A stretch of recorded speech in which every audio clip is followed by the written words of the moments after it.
Europe में एक ही रोज अमारात एयरलाइन की 3 मुख्तलिफ परवाज़ों को हंगामी सूरत-ए-हाल का सामना करना पड़ा, जिनमें से एक परवाज़ ने टेक ऑफ के 5 घंटे बाद वापस मिलान में लैंडिंग की, जबकि दीगर 2 को बरतानिया के मुख्तलिफ एयरपोर्ट पर उतारा गया।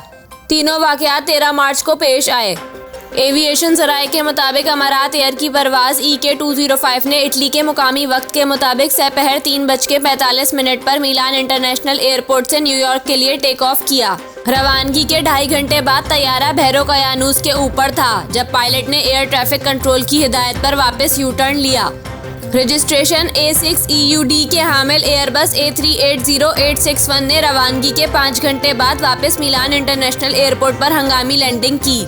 इसी तरह दुबई से सुबह 8:06 पर लंदन के हेथ्रो इंटरनेशनल एयरपोर्ट के लिए उड़ान भरने वाली परवाज़ EK1 7.25 घंटे की मसाफत तय करके मंजिल पर पहुंची तो तैयारे में हंगामी सूरत-ए-हाल पैदा हुई।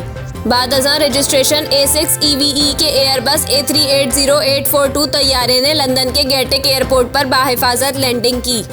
दुबई से ही सुबह 10:11 पर लंदन के लिए उड़ने वाली अमारात एयरलाइन की एक और परवाज़ EK29 लगभग 7.25 घंटे का सफ़र तय करके बरतानिया पहुंची तो पायलट फिजा में कई चक्कर काटने के बावजूद तैयारे को लंदन के हेथ्रो एयरपोर्ट पर लैंड ना करा सका।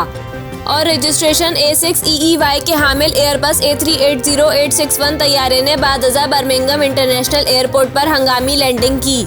ताहम इन वाक़यात में कोई जानी नुकसान नहीं हुआ।